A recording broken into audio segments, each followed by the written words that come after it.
Son las 8 horas con 9 minutos. Es un placer tenerles en nuestros estudios a los dos mentalizadores de esta obra, dos jóvenes arquitectos cuencanos que han venido logrando una serie de éxitos en su trabajo y que hoy son parte de este gran equipo que ha presentado esta obra a la ciudad, para la ciudad, el pasado día viernes. Se trata del arquitecto Pedro Espinosa y su socia y coautora de este proyecto, la arquitecta Gabriela Bustos, diseñadores de Paseo Solano. Quisiéramos iniciar este diálogo, Pedro, conociendo justamente estos temas. ¿Qué esfuerzo les tocó hacer desde el punto de vista profesional para tratar de garantizar que el diseño de Paseo Solano no agreda la lectura patrimonial de la avenida Solano, una clásica avenida, histórica avenida de esta urbe, y que al contrario la potencie? Buenos días, estimado Gustavo, un placer acompañarle y muchísimas gracias más bien por su generosa invitación. Estamos complacidos de estar aquí para conversar un poco acerca del proyecto. Sin duda un proyecto importante, muy importante para nosotros, debido a la complejidad que usted dice, ¿no? La verdad, no es lo mismo planificar en la ciudad, en cualquier parte de la ciudad, que planificar en el centro histórico. Eso nos lleva a una serie de reflexiones desde el punto de vista patrimonial, pero también desde el punto de vista contemporáneo, porque la discusión siempre en una ciudad patrimonial va a ser cómo conservar el patrimonio, cómo no agredirle, pero por otro lado debemos perder la visión de que la ciudad crece y hay que hacer obra nueva y hay que hacer obra propositiva. Hay que hacer una obra que conviva armónicamente con nuestro legado patrimonial, y eso es sumamente difícil, porque hay muchos caminos. O sea, no hay una receta dentro del punto de vista profesional, no hay una receta desde el punto de vista de ingeniería, no hay una receta desde el punto de vista paisajístico. Toda la complejidad que eso conlleva a tener un equipo técnico, un equipo de trabajo, es sumamente complicado poder empatar y converger todos estos criterios. Pero yo creo que la fortaleza fundamental que tiene la propuesta es que ha sido revisada por muchísimos actores de la ciudad. Estamos hablando de que han pasado casi 3 administraciones municipales desde que se empezó a idear este proyecto. Y como antecedentes, cuando nosotros, el promotor Francisco Encalada, amablemente nos contactó, ya tenían un proyecto aprobado para este predio, y era un parqueadero. Era un parqueadero de varios pisos que para nosotros no era muy amigable con el bien patrimonial. Más bien lo envolvía, lo tapaba, era una volumetría un poquito agresiva para la ciudad. Y a partir de esa conversación inicial de qué tiene hecho, cuál es su visión, qué es lo que quería hacer, nosotros empezamos a profundizar un poco más en el problema de en dónde estábamos. Estábamos en uno de los sitios más emblemáticos de la ciudad. Estábamos rodeados de edificaciones patrimoniales, estábamos al lado del río Tomebamba, en la majestuosa y querida avenida Solano. Entonces, por fortuna, todo cambió, la visión del proyecto cambió y se abrieron como que nuevas perspectivas, nuevos horizontes. El promotor fue muy flexible con lo que nosotros inicialmente le propusimos, pero fue un camino muy difícil.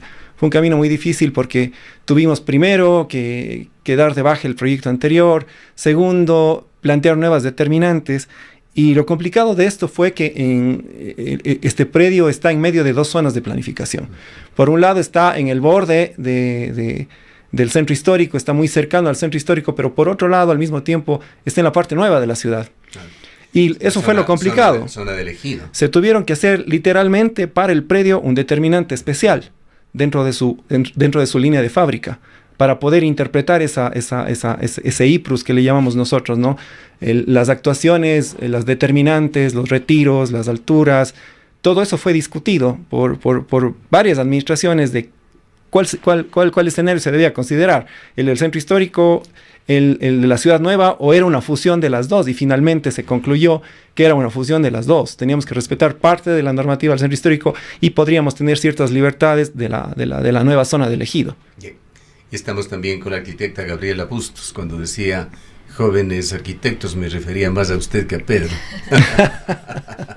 Se le ve muy jovencita. Sin embargo, entiendo que usted tiene ya una amplia experiencia en el campo de la arquitectura. Cuéntenos sobre estos 6 años de bregar con las administraciones municipales, ¿Qué reflexiones se fueron generando? ¿Cómo se fue moldeando este proyecto? Buenos días, Gustavo, muchas gracias por la invitación. Bueno, ya son varios años trabajando con Pedro, por suerte, y ha sido muy buena la experiencia. ¿Estudiaron juntos quizá? No, Pedro era mi profesor, mi director de tesis, y a partir de eso yo le conocí y ya son más de 8 años trabajando juntos. Bueno, ha sido un camino de muchísimo aprendizaje, de muchísimo sufrimiento también, pero yo creo que valió la pena. La verdad es que desde el inicio creo que ni el promotor ni nosotros estábamos seguros de lo que se tenía que hacer en el predio, de lo que se podía hacer. Y fue un proceso de empezar a entender cuáles son las condiciones, qué es lo que se quiere lograr y qué se le quiere regalar a la ciudad. Porque es muy importante mencionar que es un proyecto, desde el inicio se concibió como un proyecto para la ciudad. Además también todo el tema con el municipio, que aunque fue un proceso muy largo y hubo muchísimo tiempo, muchísimas reuniones, yo creo que también tuvimos mucha apertura para que ellos conozcan el proyecto, para poder entenderlo, para poder explicarlo, y se dio, ha sido satisfactoria cómo terminó este proyecto. El proyecto está ya próximo a ponerse en marcha y la verdad es que estamos muy contentos de todo lo que se ha logrado. En todas las reuniones incluso se plantearon nuevas características para la zona, para el mismo predio, lo que contaba Pedro, al estar en un predio que está en medio de la ciudad histórica y en medio de la ciudad nueva, no podía tratarse como cualquier otro. Además también tenemos la Casa Patrimonial, que es un legado de nuestra historia, de nuestra cultura, que fue diseñada por uno de los arquitectos más importantes que ha tenido la ciudad, que es Gilberto Gato Sobral, por toda la historia de la Avenida Solano. Entonces, todas estas condiciones nos obligaron a nosotros a pensarle de una manera diferente. Y es ahí cuando nosotros dijimos, si es un regalo para la ciudad, tiene que ser una plaza que se abra hacia la ciudad, que invite a todos los que caminan por la zona a ingresar al proyecto, a ser parte del proyecto. Y es así que de los 4,000 y un poco más de metros que tiene el terreno, más de la mitad del predio en planta baja son libres, es decir, son abiertos, es una plaza. Y eso es el regalo que tanto los promotores como nosotros como arquitectos están regalando a la ciudad. ¿Qué efecto va a tener esta plaza en la Avenida Solano? La idea es que sea como un hito de la avenida. La verdad es que la Avenida Solano ya es uno de los lugares más importantes. Yo creo que toda la ciudad le reconoce como la avenida más importante de la ciudad. Conecta el centro histórico con la ciudad nueva, con la parte nueva de la ciudad. Y el estar ahí va a fomentar, yo creo que esta conexión, ¿no? El ser parte de este punto, de este nexo. Y yo creo que la dinámica también que se va a crear entre los negocios, el comercio, las oficinas, la vivienda, eso le va a permitir a la ciudad tener un movimiento mucho mayor en esta zona. En lo que se refiere a regulaciones, quisiera preguntarle a Pedro por qué tomó tanto tiempo. Entiendo que tuvieron que trabajar incluso en un cambio de uso de suelo en 3 administraciones municipales. La ciudad de Cuenca, sin caer en chauvinismos, es una de las ciudades mejor planificadas del país, pero esto no quiere decir que no tengamos problemas, y problemas de todo tipo. Estoy acordándome de su señor padre Pedro Leonardo Espinosa, concejal del Cantón Cuenca, quien estuvo muchas ocasiones como entrevistado. Es uno de quienes aportaron para construir esta ciudad, para lograr esta normativa que, reitero, sin ser perfecta, ha logrado que Cuenca de alguna manera sea un referente en el país. ¿Cuáles fueron las principales complicaciones que ustedes encontraron? Y entre ellas tenemos que resaltar uno, que es un tema que hay que corregirlo en la ciudad de Cuenca, que es el plan de gestión del centro histórico, compromiso de esta ciudad con la UNESCO en el año 2001, me parece, cuando Cuenca fue reconocida por la UNESCO como ciudad patrimonial. El municipio de Cuenca no ha cumplido aún con el plan de gestión. cómo la ausencia, por ejemplo, de este importante documento dificulta o pone más mayores retos en los considerandos que tienen que hacerse en un proyecto que está en una zona importantísima, zona del Barranco, Avenida Solano. Sí, fue sumamente complejo, y más bien un paréntesis, le agradezco mucho por la alusión a mi padre, que ya no nos acompaña muchos años, pero me dejó un legado increíble. Entre ellos, uno de los recuerdos más gratos que tengo cuando estuvo en la concejalía, inclusive en la vicealcaldía encargada, fue justamente impulsar el proyecto de Cuenca como espacio emblemático y prioritario de la ciudad, el su barranco, especialmente en su barranco. Entonces, el barranco, cómo la importancia del barranco y de las avenidas aledañas al barranco, cómo se convertía en una prioridad para la ciudad. Y eso nació, obviamente, de la declaratoria de Cuenca Patrimonio de la Humanidad. Era uno de los puntos más fuertes, pero yo me acuerdo mucho el entusiasmo que tenía mi padre por poner ese paréntesis, subrayar que la zona del barranco, la zona del ejido, era la zona emblemática y prioritaria de la ciudad. Sin embargo, han pasado ya 26 años de la declaratoria y por suerte, yo creo que también así, es un comentario muy acertado el suyo, de que Cuenca, con todos los peros, ha tenido pues la sabiduría de tratar de conservar no solo su centro histórico, sino un crecimiento ordenado de la ciudad en general. Y eso sí hay que reconocer que en las 3 alcaldías anteriores pues han hecho esfuerzos titánicos para que eso ocurra. Pero al mismo tiempo, la misma norma pone ciertas camisas de fuerza, la misma norma nos pone ciertas trabas.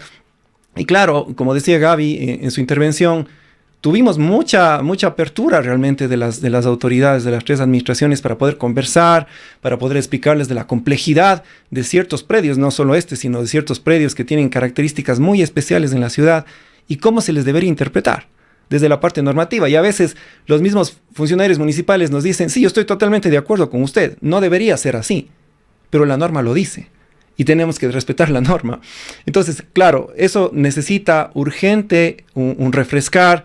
La norma debe de ser actualizada urgentemente con estos considerandos. O sea, la ciudad ya ha cambiado. Y la misma UNESCO nos habla de 2 tipos de valores. De ahí, de alguna manera, sacamos nuestro discurso para defender nuestro proyecto. La misma UNESCO sugiere 2 tipos de valores, el valor patrimonial y el valor contemporáneo. No se puede hablar solo del valor patrimonial de una ciudad, porque caeríamos en un concepto totalmente museográfico y pasivo de la ciudad. Y eso es el acabose de muchas ciudades, ha sido quedarse empantanado en el concepto de lo patrimonial sin aportar desde el valor contemporáneo, es decir, cómo esos bienes se vienen activos. Muchas veces, sin embargo, Pedro, se ha hablado de Cuenca metafóricamente, de que se trata de una especie de diamante que tiene que ser tratado con extremo cuidado. No se puede hacer cualquier cosa en una ciudad. Por supuesto, porque no estamos hablando solo de arquitectura. Estamos hablando de paisaje, estamos hablando de actividad urbana, estamos hablando de cultura.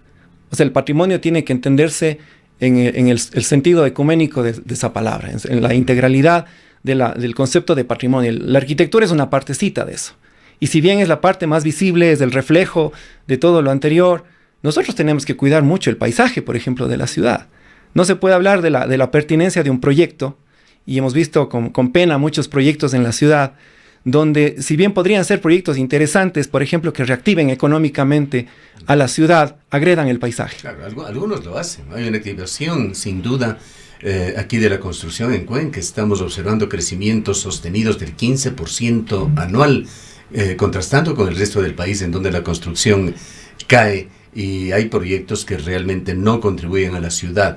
Una clarísima excepción es lo que ustedes están proponiendo, y esperemos que en este proceso de construcción, que ya le vamos a preguntar cuánto durará, para cuándo estará listo, efectivamente se vayan plasmando todas estas intenciones. Pero quisiera continuar con Gabriela, como joven arquitecta, como joven profesional. ¿Qué retos, qué responsabilidades cree usted tienen los arquitectos, los profesionales de la construcción en general, al impulsar proyectos de gran escala en un contexto de una ciudad patrimonial que carece de una planificación robusta? PUCS y PDOT se siguen discutiendo por algo más de 2 años ya.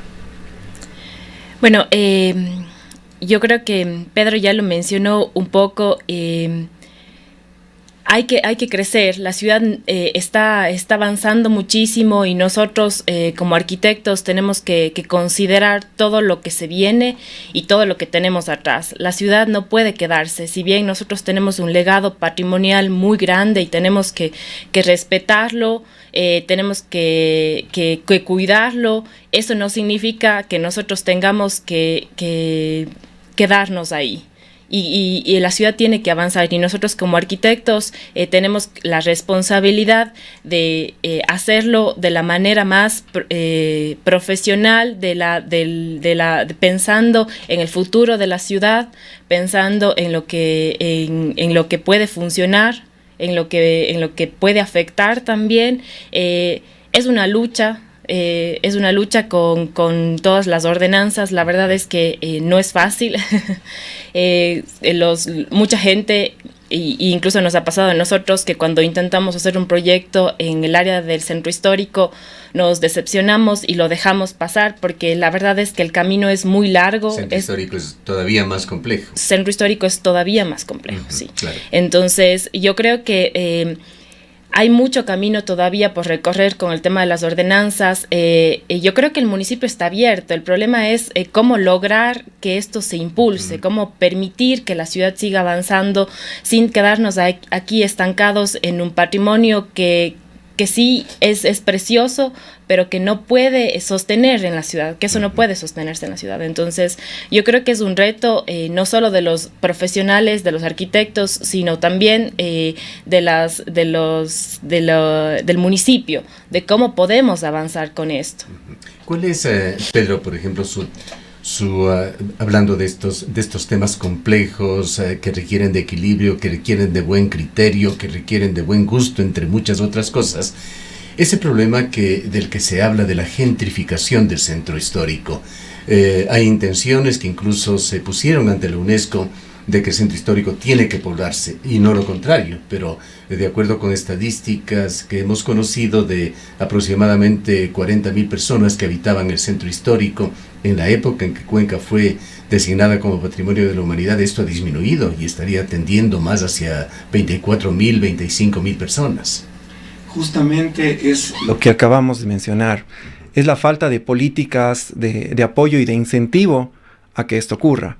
Porque, y no es mentira, Gaby le comentó muchas anécdotas que hemos tenido en la oficina, en las cuales han venido clientes a nuestras oficinas, es decir, queremos hacer un proyecto de vivienda en el centro histórico.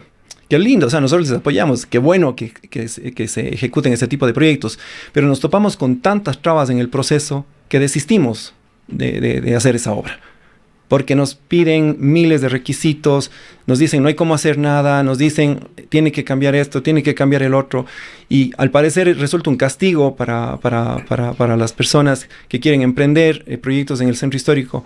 Parece un vía crucis, el sacar un permiso para simplemente saber la normativa, ya empezamos desde ahí. Entonces, ¿de qué manera la ciudad puede ayudarnos con políticas de incentivo que obviamente cumplan la ordenanza, que obviamente sean muy respetuosos, pero ya los procesos burocráticos se vuelven tan cuesta arriba que todos nos decepcionamos? Se decepcionan los propietarios, se decepcionan los profesionales a cargo y dicen, no, yo prefiero estar tranquilo, construir en otro lado de la ciudad, porque esto realmente es un vía crucis. Entonces yo creo que parte del problema está ahí, en la falta de incentivos, en la falta de claridad en ciertos temas normativos.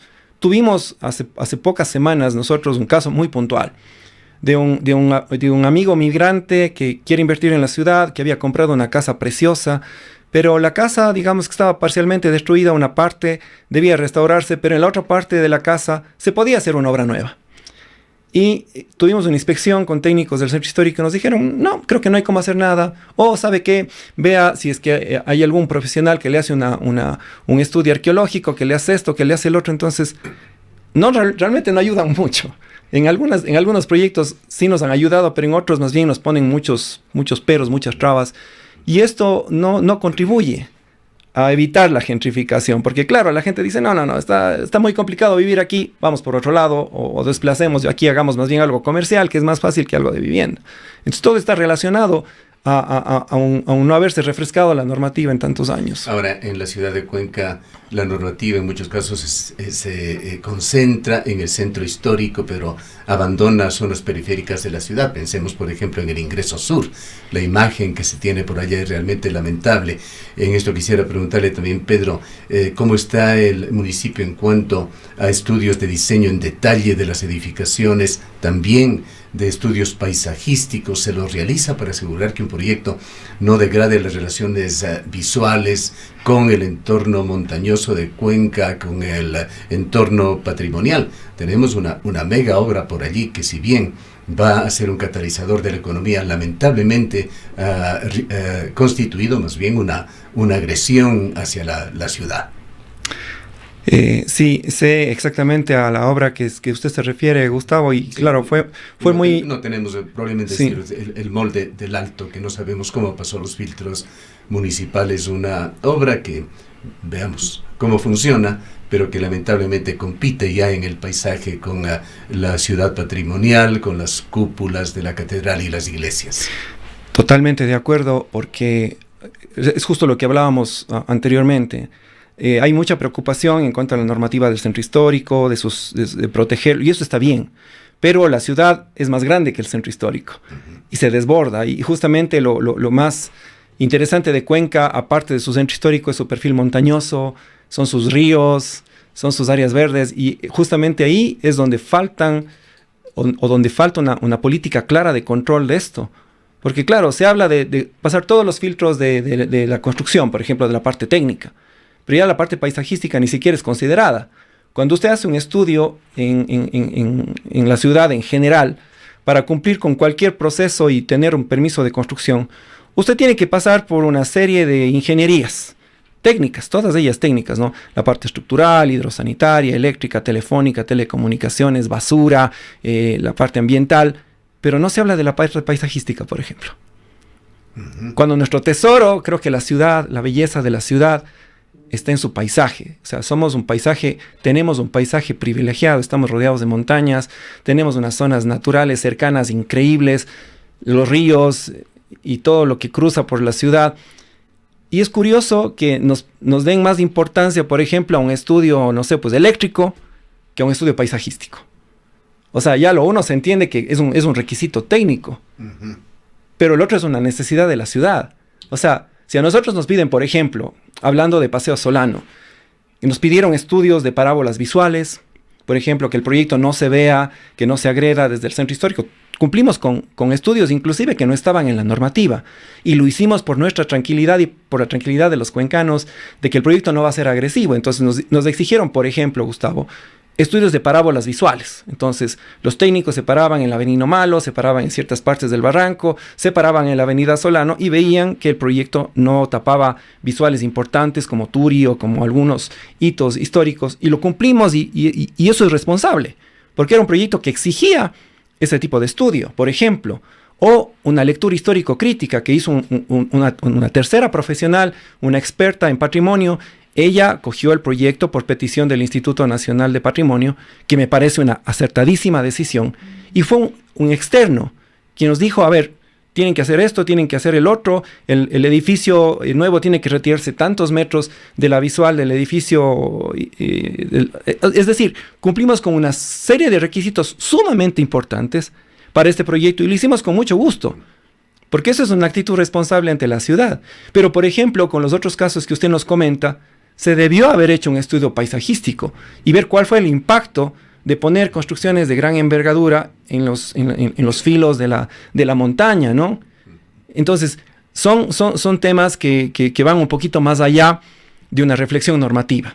Yo creo que hay un tema ético también de por medio que habría que tratar de ponerlo en bandeja. Entendemos que son temas que se lo está discutiendo a nivel de foros internos en el Colegio de Arquitectos, en la Universidad de Cuenca. Algún rato trascenderán a la ciudadanía. Vamos llegando hoy al final de este diálogo. A Gabriela quisiera preguntarle sobre los criterios que utilizaron para dialogar justamente con estas áreas, área del Barranco tan importante, tan clásica de la ciudad de Cuenca, y los edificios vecinos de alto valor histórico como el propio Tadeo Torres y el Colegio Benigno Malo. Bueno, creo que una de las cosas más importantes que teníamos que rescatar era que no podíamos opacar a los edificios históricos. Entonces, es por eso que el proyecto se trató como con dos etapas. La primera visual que vamos a tener, la primera imagen o fachada que tenemos del proyecto es un edificio que respeta a los edificios colindantes, que no supera su altura, que no compite en materiales. La idea era que se una a lo que existe, al edificio histórico, que en este caso era el que tenemos al lado, que es el edificio de Tadeo Torres, y como usted menciona, al frente tenemos el edificio del Benigno Malo.